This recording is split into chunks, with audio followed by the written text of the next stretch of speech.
Vamos abrir as nossas Bíblias, amados irmãos, no Evangelho de Mateus, capítulo 26, versículo 17.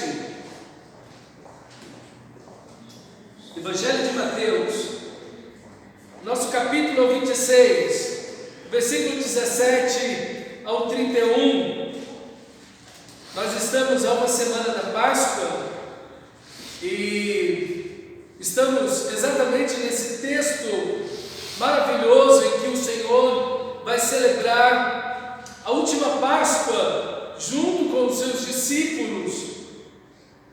Já haviam 3 Páscoas que o Senhor estava celebrando com os 12 discípulos, e essa aqui é a última das 3 Páscoas, um pouco mais de 3 anos, junto com os discípulos, e essa Páscoa toda especial, ela se torna diferente de todas as outras, porque o Senhor, nesse momento, vai entregar sua vida na cruz do Calvário. Ele vem dizendo isso durante o Evangelho de Mateus e de cada Evangelho, mas quanto mais se aproxima esse momento, ele vai anunciando a sua morte na cruz. Jesus acaba de ser ungido por Maria, irmã de Lázaro, com um perfume caríssimo, que ela quebra também aquele vaso caríssimo e derrama da cabeça, passando ali aquele perfume, deixando cair sobre o corpo do Senhor da glória até os seus pés.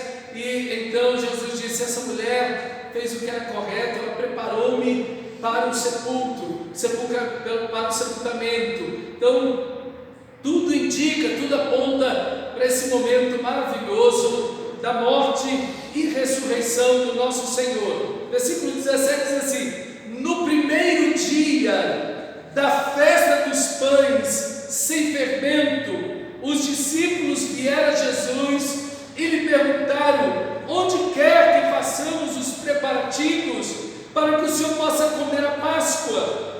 E ele lhes respondeu: vão até a cidade, procurem certo homem e digam: o mestre diz, o meu tempo está próximo, é em sua casa que celebrarei a Páscoa com os meus discípulos.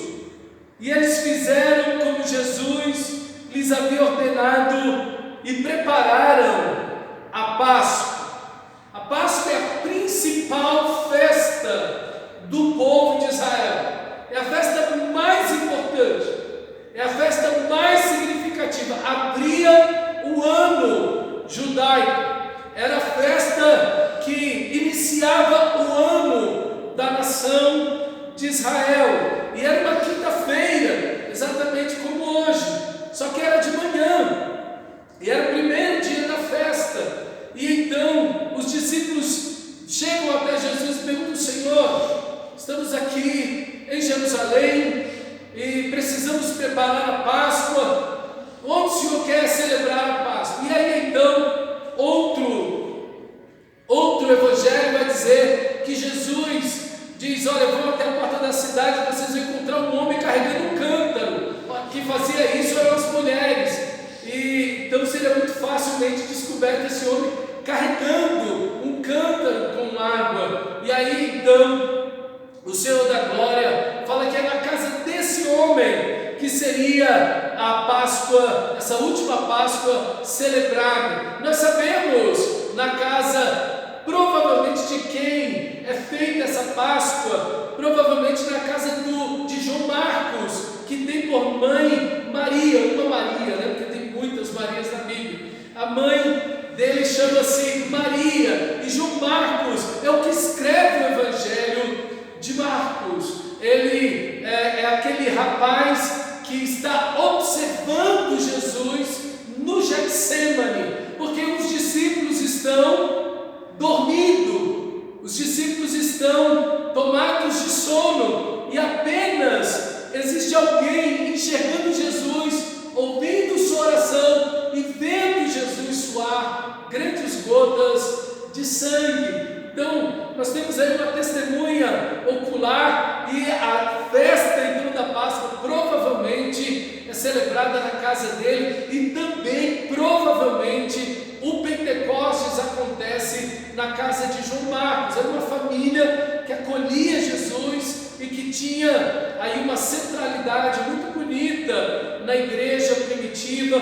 Para lá que Pedro vai quando ele é solto da prisão, quando o anjo do Senhor o tira da prisão. É para a casa de Maria e de João Marcos que Pedro vai. Então esse indicativo provavelmente mostra que é nessa casa, num lugar muito amplo, onde era um refúgio para todos os irmãos em Cristo Jesus, onde provavelmente foi celebrada essa Páscoa. Jesus então manda que os preparativos sejam feitos. O cordeiro de até 1 ano, perfeito, é comprado, ervas amargas, pães sem fermento, a lenha, o vinho, são os elementos fundamentais que fazem parte da Páscoa. Quando nós pensamos na Páscoa, precisamos olhar para o livro de Êxodo, quando o povo de Israel está ali cativo nas mãos de Faraó, e nessa escravidão, morrendo, tendo seus próprios filhos meninos sendo jogados no rio Nilo para morrerem afogados e comidos por crocodilos. Então uma maldade extrema e a dureza extrema do coração de Faraó, o povo de Israel debaixo daquela escravidão, da fornalha de fogo. Lá está Israel sem esperança, sem poder sair. O maior exército do mundo, a nação mais poderosa do mundo, domina a nação de Israel. Eles não têm a mínima chance de escapar daquela situação. E exatamente isso que é a imagem que a Páscoa traz para mim e para você, que o homem está, todo o ser humano está debaixo do poder do pecado. Esse poder é infinitamente maior do que ele. Não existe educação, não existe cultura, não existe época, não existe dinheiro, não existe condição socioeconômica ou política, não existe absolutamente nada que arranque o ser humano dessa situação. Quando você olha rapidamente a história da humanidade, você vai ver que todas as tentativas foram feitas e é frustrada cada uma delas. A tentativa de que o ser humano vai criar um mundo ideal, uma sociedade ideal, por meio do conhecimento. JK queria fazer aqui de Brasília, ele achava que ia criar uma nova humanidade por causa do concreto, do design, da arquitetura. Imagine a loucura disso, né? E os maiores ladrões do Brasil lá vão aqui em Brasília, na arquitetura tão bonita que nós temos, né? Então é uma situação que a gente vê a total impossibilidade do ser humano de se ver livre das garras do poder do diabo. E se não tem Deus gracioso que ouve, que vê a nossa situação, se compadece da humanidade, do ser humano, da nação de Israel que está morrendo naquela situação de escravidão, em seus próprios pecados e na escravidão dos egípcios. Se Deus não intervém, não existe salvação. A salvação pertence ao Senhor. A salvação não pertence ao homem, a salvação não pertence à nossa inteligência, à nossa capacidade, à nossa força, ao nosso dinheiro, à nossa intelectualidade.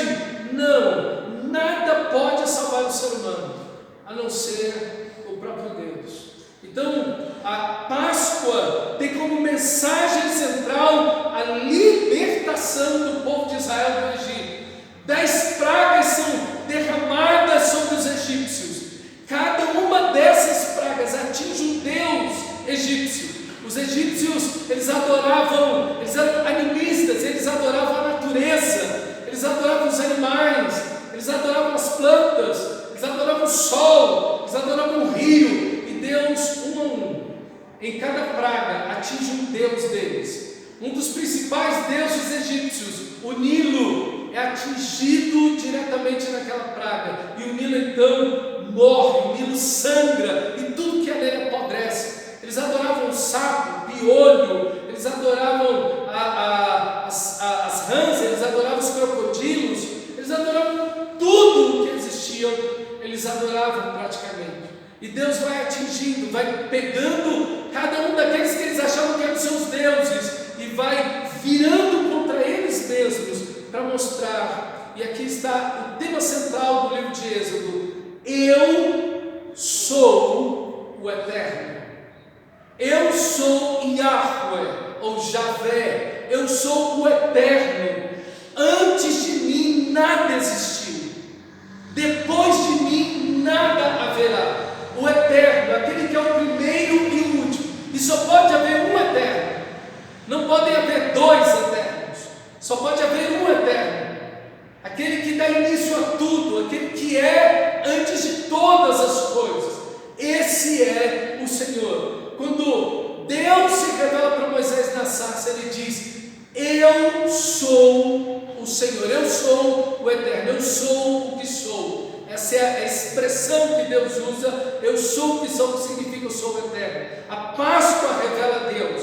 A Páscoa revela que tudo que está debaixo dos céus, tudo que está em cima dos céus, tudo é criação. Deus é o Criador e tudo lhe obedece. Hoje à tarde a gente estava falando aqui com as crianças sobre a Páscoa e eu estava dizendo para elas que cada piolho obedece a Deus, porque nenhum piolho na praga foi para o povo de Israel, nenhuma mosca foi para o povo de Israel, nenhuma rã entrou na nação de Israel. Quando a chuva de pedras e raios caiu sobre o Egito, não caiu um grão de areia em cima do povo de Israel. Nem um cachorro morto caiu lá. Os animais dos egípcios morreram, mas do Senhor, do povo de Israel, nada caiu. Havia trevas palpáveis. Você podia acender fogo, você não veria fogo. Ninguém se moveu do lugar. 3 dias, ninguém se moveu. Houveram trevas palpáveis. Ninguém sabia onde estava, ninguém sabia onde cada um estava, onde cada um parou. Quando as trevas chegaram, aí ficaram. Ninguém se moveu do lugar. Ninguém comeu, ninguém bebeu, ninguém conseguiu fazer absolutamente nada. Mas lá onde o povo de Israel estava, havia luz perfeita. Tudo está no controle absoluto e soberano de Deus. Isso é Páscoa. Páscoa é entender que só existe um Deus e não há outro, e que tudo e que todos estão debaixo do seu poder. Por isso a imagem do apóstolo Paulo, que ele usa em Colossenses no capítulo 1, ele, Deus, nos libertou do império das trevas. Esse texto de Colossenses capítulo 1, Paulo tem na sua cabeça justamente a Páscoa. Ele nos libertou do império das trevas e nos transportou para o reino do Filho do seu amor, no qual, isso é, no seu Filho, nós temos a redenção. Isso é o preço que foi pago pela sua salvação, o sangue de Jesus, o perdão dos nossos pecados. E aí ele vai exaltar a Cristo. Ele é o Criador de todas as coisas, por meio dele tudo foi feito, e aí ele vai exaltar a pessoa de Cristo. É óbvio, não tem como você ver a Páscoa a não ser pela ótica de que Cristo é o Senhor de tudo e de todos, e se Ele é Senhor, nós vamos servir. Então a Páscoa sempre está conectada não apenas ao estado da salvação do povo de Israel, mas acima de tudo e antes de qualquer coisa, que o Senhor é Deus. E é o Senhor Jesus que está dizendo: eu vou para Jerusalém e vou morrer. Ninguém pode me tirar a vida, eu voluntariamente dou. Eu vou morrer e vou ressuscitar.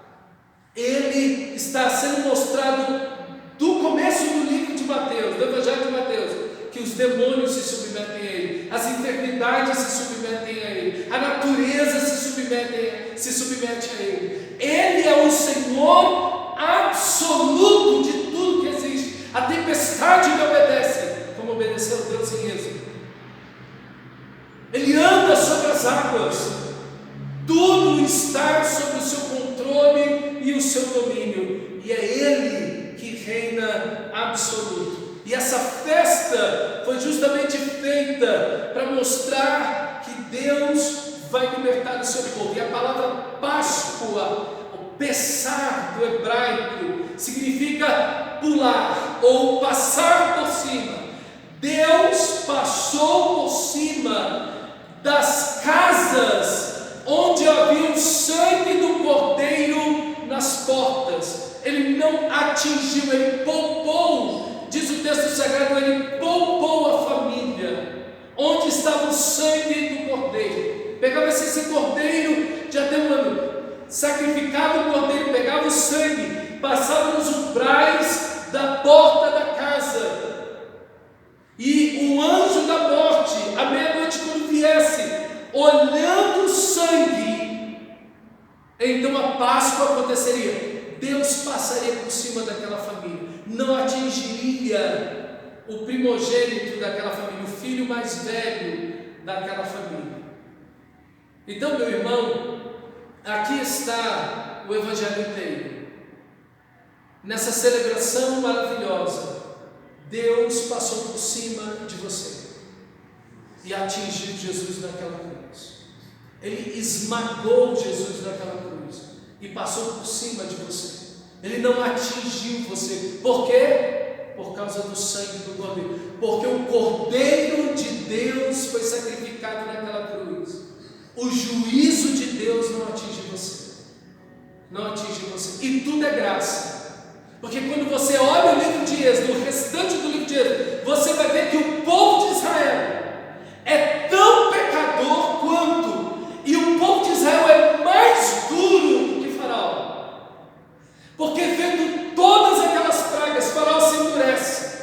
E Israel vendo todas aquelas pragas, vendo o pão cair do céu, vendo as codornizes vindo, as toneladas, eles podiam comer carne à vontade, a roupa crescendo no corpo, o calçado que não se desgasta do pé, a água que é dada a praticamente 6 milhões de pessoas no deserto, que era mais ou menos a quantidade de gente que havia, de 3 a 6 milhões de pessoas andando no deserto com o seu gado.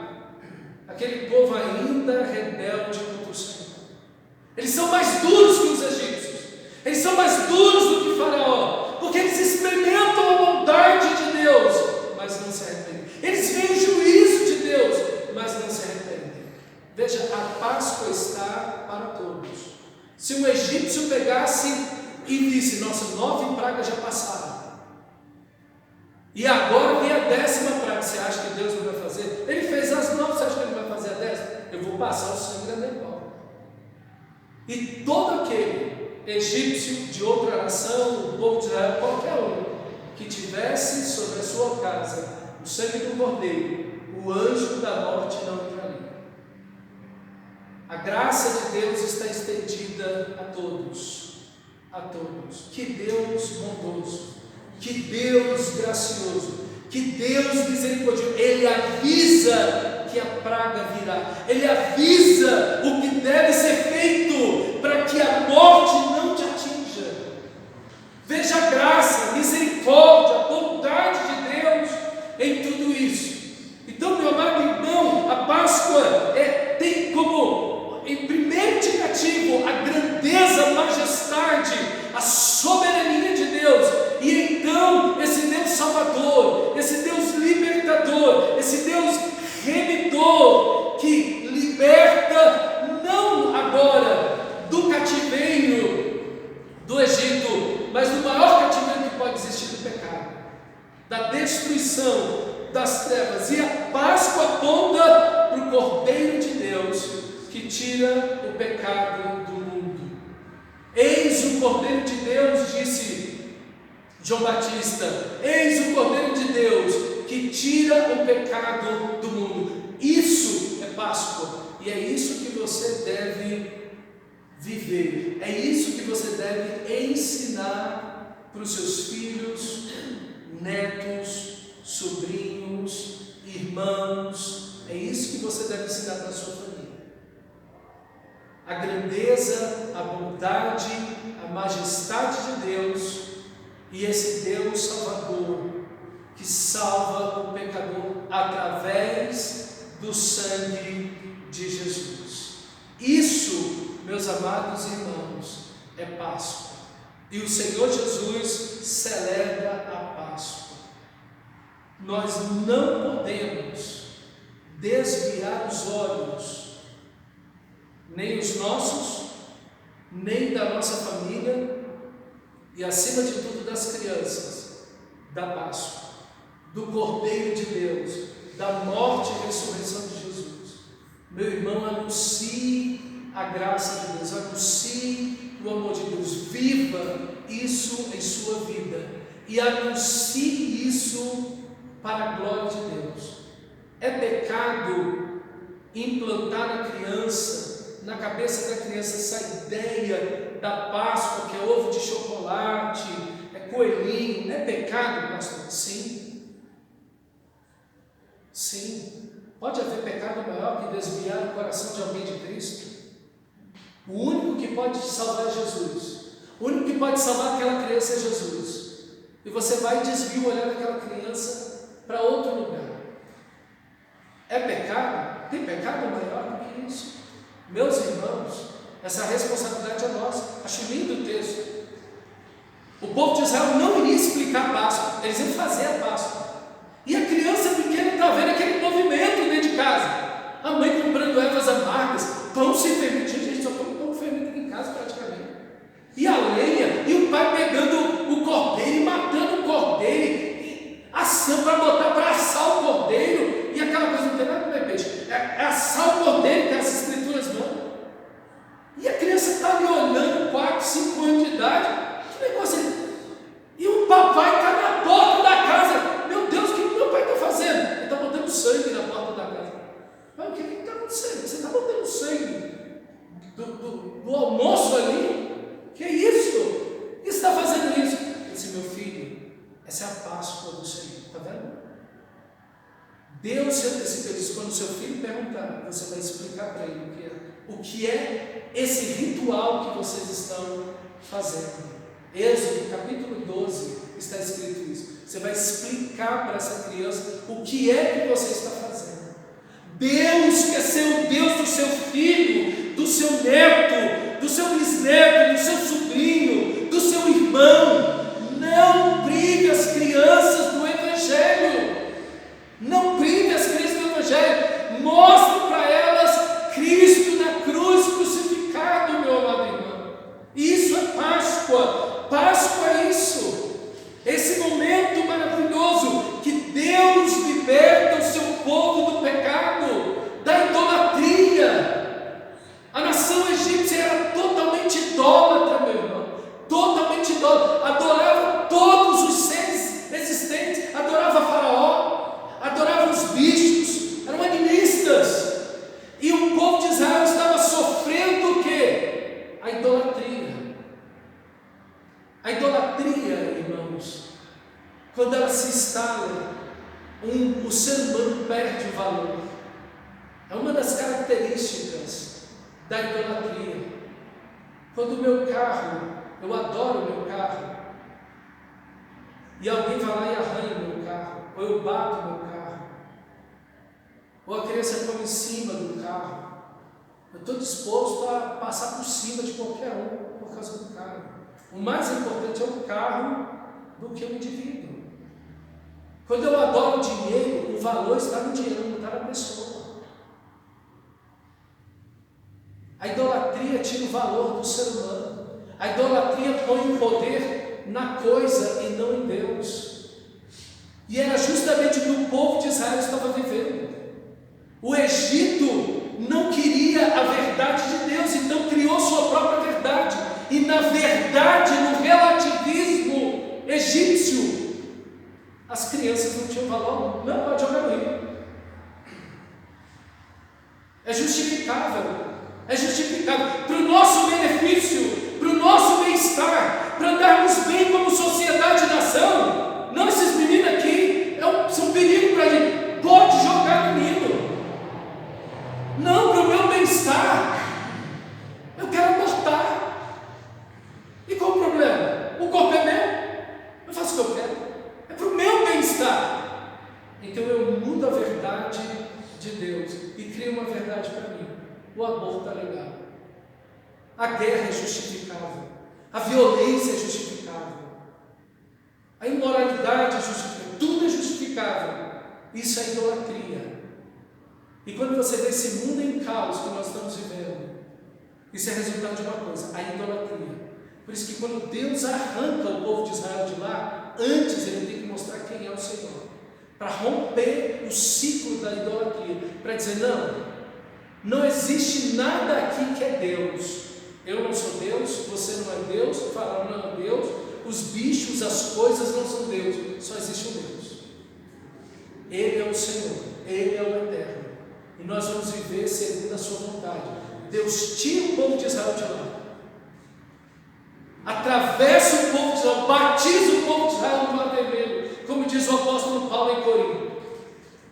Batiza o povo de Israel no Mar Vermelho e leva o povo de Israel para o Sinai. E lá dá para eles as 10 palavras. Das 10 palavras, dos 10 mandamentos, os 5 primeiros falam do senhorio de Deus, que Ele é o Senhor. Eu sou o Senhor, teu Deus, que te tirei da terra do Egito, da casa da escravidão. Lembra de onde eu te tirei? Lembra que eu te resgatei? Lembra que você saiu do ciclo da idolatria? Não terás outros deuses diante de mim. Não farás para ti imagem de escultura, nem semelhança alguma do que existe no céu, na terra, nas águas, debaixo da terra. Não as adorarás, nem lhes darás culto. Porque eu sou o Senhor, teu Deus, que te tirei da terra do Egito, e eu visito a iniquidade dos pais dos filhos, até a 3ª e 4ª geração daqueles que me odeiam. Não tomarás o Senhor teu Deus, o nome do Senhor teu Deus em vão. E lembra-te do dia de sábado. Ele diz o que você não deve fazer, combater a idolatria. E diz como você vai se manter fiel a Deus. Lembra-te do dia de sábado. Por isso que culto é importante. Porque é aqui, no culto, quando o povo de Israel no sábado se reunia para cultuar, para adorar, para louvar, para orar, para meditar, para ler o texto sagrado e para estar junto em comunidade, adorando a Deus e compartilhando as bênçãos. É aqui no culto que a sua mente, que seu coração são redirecionados em Deus. Porque você vive numa sociedade consumista, relativista, capitalista, imoral, e você está debaixo disso o tempo inteiro. Se você não vem para o culto, você vai se pegar pensando exatamente igual a isso. É aqui, na meditação das Escrituras, na presença de Deus, onde sua mente e seu coração são redirecionados a Deus. E você diz, eita, olha, eu estou criando ídolos na minha vida. Eu estou deixando de fazer a vontade de Deus para fazer a minha. Olha, esse bem que eu tenho está se tornando um ídolo na minha vida. Olha, esse meu emprego está se tornando um Deus na minha vida. Eu estou deixando de adorar a Deus porque isso aqui está se tornando mais importante. Pastor, é pecado no dia de culto eu estar fazendo outra coisa? Sim, é pecado.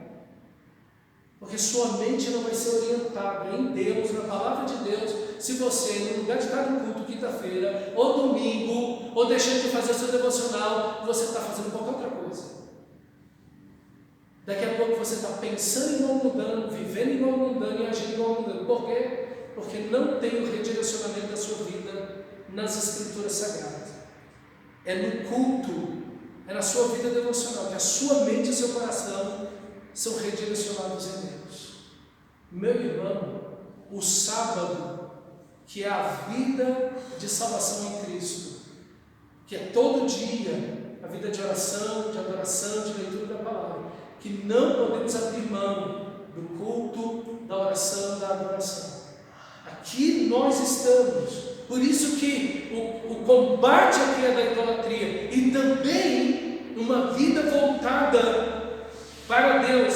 Isso é o sábado. Versículo 20, ao cair da tarde, Jesus pôs-se à mesa com os 12 discípulos, e enquanto comiam, Jesus disse, em verdade lhes digo, que um de vocês vai me trair. E eles muito se entristeceram, e começaram um por um a perguntar, por acaso seria eu, Senhor? Jesus respondeu, o que comigo põe a mão no prato, esse vai me trair. O Filho do Homem vai, como está escrito a seu respeito, mas há daquele, porque o Filho do Homem está sendo traído, melhor seria para ele que nunca tivesse nascido. Então Judas queria trair, perguntou: por acaso sou eu, mestre?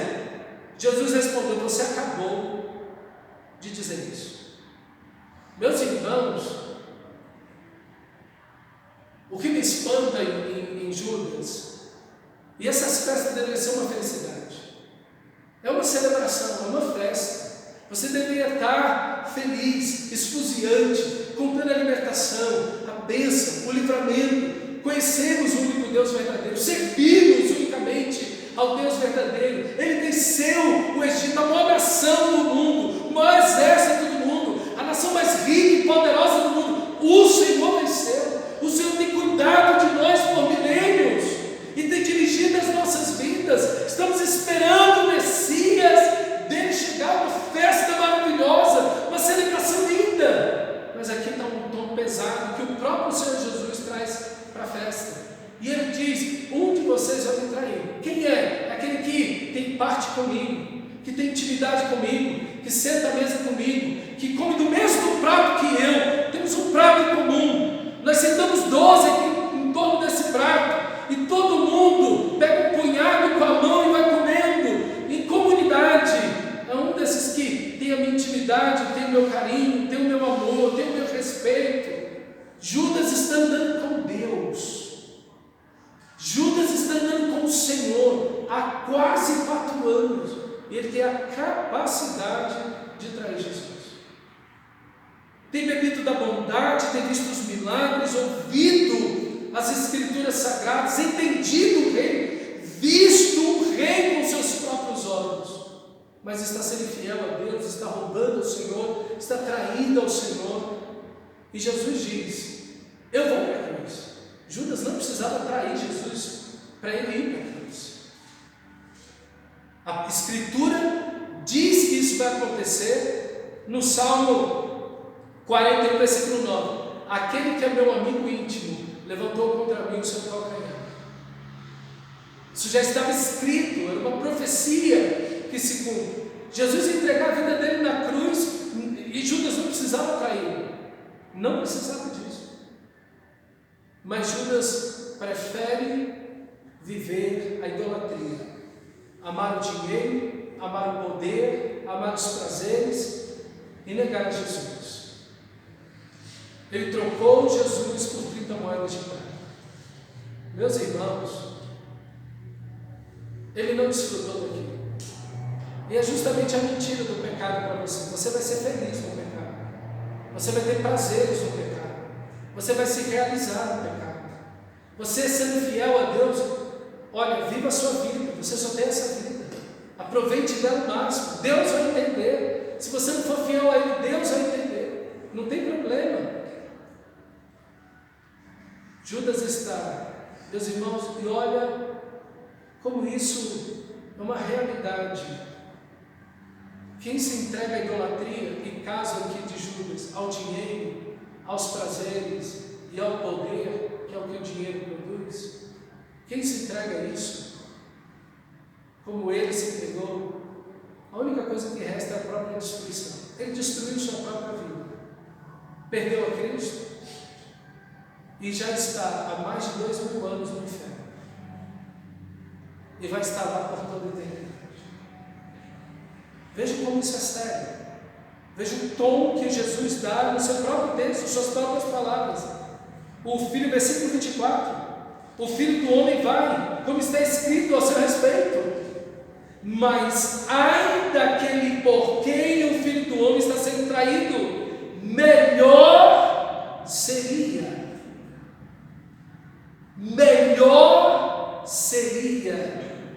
para ele que nunca tivesse nascido.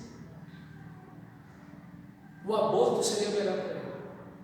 O não ter nascido seria melhor para ele. Meu amado irmão, Cristo é o Senhor.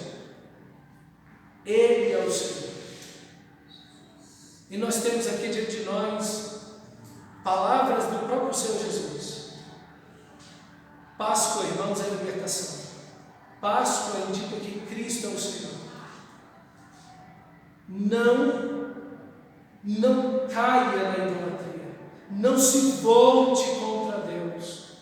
Não perca Jesus. Viva a Páscoa. Como o Senhor Jesus vai fazer aqui, esse é o meu corpo, esse é o meu sangue. Páscoa não é um feriado prolongado para mim e para você. Páscoa é a vida salva em Cristo. Páscoa é todo domingo, a celebração da ceia. Isso é Páscoa, meus irmãos. Páscoa é uma vida liberta da idolatria. Páscoa é uma vida vivida na fidelidade a Deus. Páscoa é viver sob o senhorio de Cristo, em obediência. Páscoa é deixar, é abandonar para sempre o Egito. Isso é Páscoa, é passar o mar, é ter o sangue do Cordeiro sobre você, é estar salvo, perdoado, liberto. Isso é Páscoa. Páscoa é dizer: Senhor, Tu és o Senhor da minha vida, não de lábios, mas de fato e de verdade, o Seu reino em minha vida. Isso é Páscoa, meus irmãos. Isso é Páscoa. E o nosso Senhor nos chama a esse momento tão tremendo que Ele está vivendo, a refletirmos em nossas vidas. Estamos fazendo ídolos, estamos criando ídolos em nossas vidas. Israel está destruído debaixo do Egito por causa da idolatria. E nós temos milhares de deuses hoje aqui na nossa cultura. Você está rendido a algum Deus? Está você debaixo da idolatria? Alguma coisa é mais importante para você do que Deus? Você está usando tudo na sua vida para a glória de Deus? É isso, irmão, que vai nos livrar da idolatria e nos fazer viver de verdade a Páscoa. Páscoa é a libertação da idolatria para uma vida nova em Cristo Jesus. É passar o rio, é atravessar o mar, é deixar e abandonar para sempre o Egito. Nunca mais voltamos para o Egito. Nunca mais voltamos para o Egito. Mas o mesmo povo que atravessou o Mar Vermelho, as Escrituras Sagradas dizem que eles levaram o Egito em seus corações. Quantos crentes assim hoje em dia? Quantas igrejas, para tentar atrair as pessoas, trouxeram o Egito para dentro da igreja? Quantos cristãos estão tentando servir a Deus, obter benefícios de Deus, mas com seus corações cheios do Egito? Meus irmãos, isso não é Páscoa. Páscoa é uma vida vivida sob Deus, sob a graça preciosa do nosso Senhor. Que você possa viver essa Páscoa, que você possa valorizar aquilo que vai nortear a sua vida toda semana, todo dia, o culto ao Senhor, que vai colocar a sua vida na rota de Deus. É aquele culto que você consegue fazer a avaliação que você está fazendo agora. Meu Deus, eu tenho um ídolo na minha vida, tem alguma coisa que eu preciso abandonar, tem algum pecado que eu preciso deixar, tem algo de Deus que eu preciso conhecer. Meu irmão, que você possa viver sob essa graça tão preciosa de Deus, celebrando a cada dia a Páscoa ao Senhor. Que não seja um feriado para você, mas que seja uma vida transformada em Cristo. Que você anuncie a Páscoa para a sua família, para os seus amigos, para os seus familiares, para a glória de Deus e para a salvação deles, e para a salvação deles. Vamos orar ao Senhor, feche seus olhos.